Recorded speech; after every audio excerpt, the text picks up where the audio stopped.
It's across the board. I'm seeing it on other things, when you go to your phone and you see these things, which is on here. You've got your home screen there, but if you go to the side, it comes up with these things. Upcoming Marvel movie now expected to be a flop at the box office. All you hear is that shit. All the time I'm going on my phone. It's always negative, negative, negative. Everything's negative.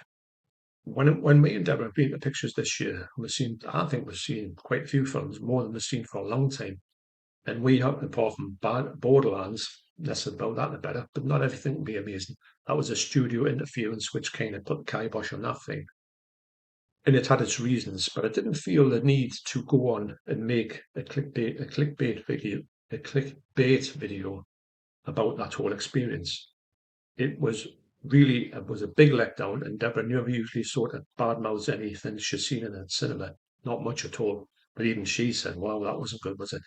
So getting that aside, these this kind of mindset I'm seeing creeping into all type of when somebody's talking about films in general, it's always from a negative point of view. Now I think this is bleeding into the physical media side of things as well. It doesn't matter what you put out. And I watch this on other channels, and I'm looking at things. I don't usually look at the comments at all, but I started looking at the comments just to see what people make of this particular video. You can put a video on that's quite normal, and you'll always get a knob in them comments that say the exact opposite. This is the worst 4K I've ever seen. And to be honest, there's not that many bad 4Ks out there. I would say Gemini Man is unwatchable because of the 60 frames per second. It looks beautiful, but it's hard to focus on. It's like you get a headache watching it. And also Scott Pilgrim versus the World. You might as well just got the Blu-ray. There was nothing added to the 4K. When you always think you're going to get the color, at least the color, that wasn't there. I put on my new OLED TV, thinking, "Oh, this is going to be the one that's going to showcase it." Not at all.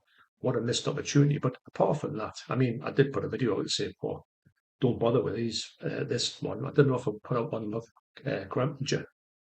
Gemini Man. But in essence, that's what I say about it. It's not as good as I expect it to be, although it's kind of good and it's kind of awful at the same time, in my opinion. What I'm going to say is, though, every film that comes out now, I mean, it's Craven they're talking about there.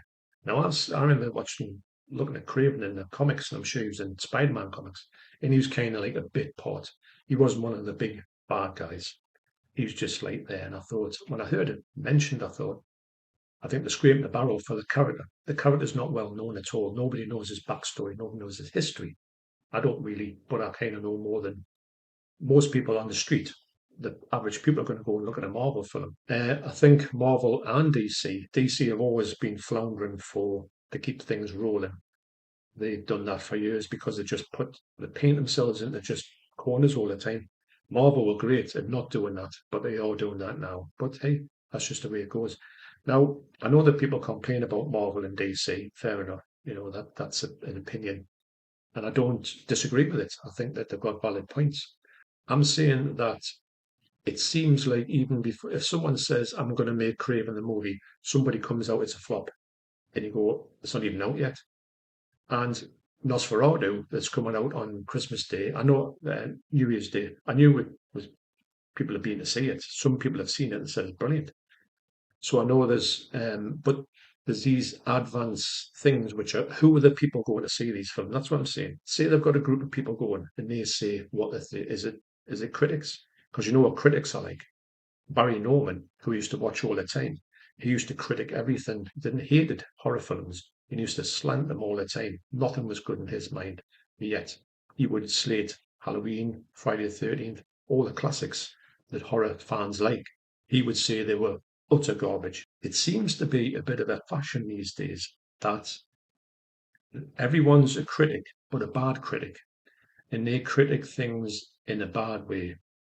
And I know in YouTube it works, you get more views on it. If I was to put out a bad view of Badlands, not that film, Borderlands, I would have definitely got more views than if I would have put out a positive view in it. That type of thing. Or because it's a bad film, if I put a positive out, people come across and say, "What's he talking about?" Because it's awful. That type of thing. A lot of this is my opinion, but it's just, I've sat in this for quite a while.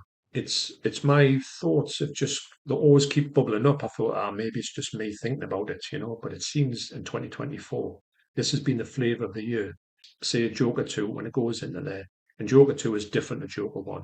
Maybe he's a bit of an independent director and he didn't want to be got into the mainstream norm and he wanted to make something that was like bucking the trend of the first one, something like that. He wanted to test people's durability. When some people like Radiohead make a classic album and then they put out a shit one afterwards to sort of get rid of the people who they thought had brought along. They've seen all these teeny boppers there and they thought, oh, we don't want them there. Let's give them Kid A. So this mainstream media seems to be, in that respect, seems to be filtering onto YouTube. Now, I don't want everybody to put out great reviews. I'm not saying that. I don't want everyone to say, oh, that latest film by such and such is brilliant and everything's brilliant. I'm not saying that at all. I'm just amazed at how everything now is a flop. It seems like everybody wants things to flop. Now you've got to think about it. These companies, these filmmaking companies, if they're doing flop after flop after flop, because somebody somewhere has said it's a flop and it filters through, so nobody goes to cinema. I mean, people are struggling to get to cinema these days. It's struggling to get. I mean, when me and Deborah go, we rarely see a full house. The only time we saw a full house, which was a bit unfortunate, was Inside Out 2. Good film. Sometimes we'll go on first night, there's no there. But we go in with a very open mind and we'll say, right, we just want to go in and all we want to do is to be entertained. And if we're entertained, we'll leave them again, that's great. And Deborah will now, she always says to us, what was a reviewer like that on, YouTube basically? I say, it's all shit, not Inside Out 2, but, like Red 1, went to see that. I says, what do you think of that? She goes, oh, she really enjoyed Red 1. I thought it was brilliant, actually. But what it was, it's more like a kid's movie than an adult's movie. But so what? So be it. We wanted to see it. We like the stars in there. And we're quite entertained. Great effects, I thought. Although some people said it's the worst effects you've seen ago. But it's not. I mean, I'm not saying I'm like super knowledgeable in special effects. I'm not saying that at all. What I'm saying is these effects aren't bad. You can see some horrendous CGI effects in some of these low budget horror films from the middle 2000s, and I really like them. Actually, I think they're a good genre to go for. I've got a few where you can't believe what you're seeing. The CGI looks like it was made by a 3-year-old, but I get a blast out of that just for that feeling of just thinking, seeing the state of that shit over there. But I don't take offence at it because I know what I'm getting into. The cinema box office failing because of negativity, I find. So this getting back to the whole negative side of these things. I'm seeing so that's filtering down into YouTube. So when I'm watching YouTube and what's the other one that has all this Twitter, forget that. There's nothing shitter than Twitter. That's what I say. Instagram's pretty good because you get a pretty, level playing field on there. I mean, Facebook is ridiculous anyway for certain things. It's great for certain things and bad for other things. But reviews on there are the worst reviews ever. I don't know who these people are who review stuff on there. If you give an opinion on you, there's always someone ready to shoot you down in the comments. Not that I do many opinionated videos. This is going to be an opinionated video. Facebook is a place for spoilers. If you don't want to know what's coming out with it, that's why actually I don't spend too much time on Facebook. Because when I go on there and I check some messages on the Mondo Chelloveck page, and I let it go for ages before I go back again, because usually when I put it on straight away, there's a fucking massive spoiler for a film right in the start. Everyone's dead. He's coming back. They're not coming back. Somebody will put it in the thumbnail. They die. This is a flop. This is a this. I hated the end, and the ending is this. And you go, you fucking idiots. You spoiled it. Because I don't want to see it. I've never watched a video because I don't want to watch reviews at that point. I may go back and watch a review, but I don't want to see you giving away details in the thumbnail. Clickbait. It's a clickbait, isn't it? And it doesn't work for me because I don't go near them because I can't bear to see another spoiler on there or another person sitting with their head in the hands. So getting back to negativity and stuff like that, I do think that this year, especially, I mean, when I first started out, way back in 2020, can you believe it? This didn't seem to be an issue at all. There was never nothing like this on. It's really weird how it's changed. The landscape has changed, especially this last year, because of this influence, I'm going to say, from, I would say, from these sort of apps that are like showing all this negativity about films. I don't ever look at nothing on the TV, so I don't know if the TV does the same thing. Then that filters down to YouTube. The physical media thing seems to be creeping into the physical media side of things by people, especially 4K. I don't know what people have got the problem with 4Ks. Look, if you don't like 4Ks or you don't think they're a thing, just don't buy them. Don't have them. Blu-rays are perfectly acceptable. To be honest, if someone said to me, 4K is gone and you can't have it anymore, I'll be disappointed. But you would think, well, the Blu-rays are pretty good because a massive jump up from the DVDs. But the amount of people moaning about 4Ks, I can guarantee if I go, what was the one I watched? I can't remember. There's one that somebody was talking about some 4Ks, and everybody was slating. At least one of them was getting a rave review of one person, and then the next one said, "That's the worst thing I've ever seen." I said, "Well, it can't be. It can't. No one can be that like wrong that they say this whole video, this whole film is glorious." And another person said it's the worst thing I've ever seen. Someone's got to be right. Now, I do, because I've seen the things that they're talking about, I do say that when they're talking about the whole thing by saying, say, she knows, but they don't say that.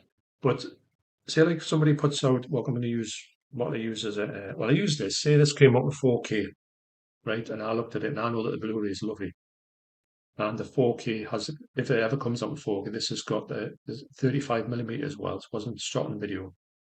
This has got the potential to look absolutely, jaw dropping. And say I didn't buy it, somebody else bought it, and they put it out and says, "Oh, this looks absolutely incredible." If it's done right, obviously, if it's done badly, then fair enough. But if someone says they went back to the original negatives, they've done television on it, you will always get some in them comments saying, "Where's thing I've ever seen?" Or it's got this problem, or it's got this fuzz, or the grain, or the AI, all that which seems to be the latest buzzwords. Now that's getting back to clickbait.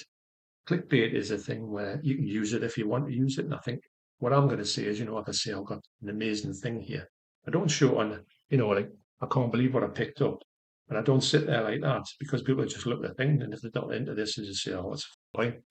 And sometimes that's a bit of a clickbait to get someone to actually watch the video. And I'm hoping when they watch it, there will be, if I say, "Oh, this is great," someone will maybe not, they don't have to agree with this, but they might think, "Oh yeah, I didn't know that," or "This is a bit different," or because I go into loads of videos and watch them when I don't know what they're going to show. When they do know what they're going to show, I've got a less tendency to have the time to look at that because I've kind of seen what it is. There's a few in there I'm not really interested in. I kind of think, well, I'll go into something else. But if it's one where, like, like you can't see them, like that, then I look at them because I want to, because I want to know what people are picking up, and I might get a couple of recommendations. Go, "Oh, that's great." So that's a bit clickbaity in a fashion, a bit of a mild clickbait. But the ones that seems to be out these days is these, um, it's like there's nothing in it. This you will not believe what came through the post, and they'll go, "Hey, I got this DVD of a TV show from 1991 by," and you go, "Is that it?" And you know for a fact that if they said, "Oh, I've got this TV show from 1991, do you want to watch this video?" And you'd be like, "No chance." So you're onto it, aren't you? Think you're condas. Is it a trend? I don't know. Is it a fad? It's one I would like to see going because I want to see it. I would like it. And don't forget, I'm not going to go, "Hey, back in the good old days." I just think 2020 and 2020, mostly until recently, has been really enjoyable on YouTube. That I prefer to come from that era where I want to be positive about things. I don't think negativity is, even if you are knocking about with people and someone's a negative, you just don't want to talk to them, do you? It's not as if people, unless you're negative, maybe, and you want to have this. I don't know why people are negative on YouTube or just in general about film reviews, which could cost people jobs, down the line if the films just say, "Right, we can't afford this because or watches it and everything bombs before it's even been made. None of these people, I don't care what film it is, even films I'm not that interested in, none of them have set out to say, let's make a turkey here. Let's do the worst film ever. And when it comes out, people will say, this is the worst film ever. And whatever people seem to be a critic. If I gush about something, hopefully when I gush about something on me channel, it means that I really do think this is a great movie. But you can take your choice, take your pick, Mary. You can do this if you want to do it. I'm not saying you must buy this, not at all. That's the video saying adieu to you, and I'll see you in the next video.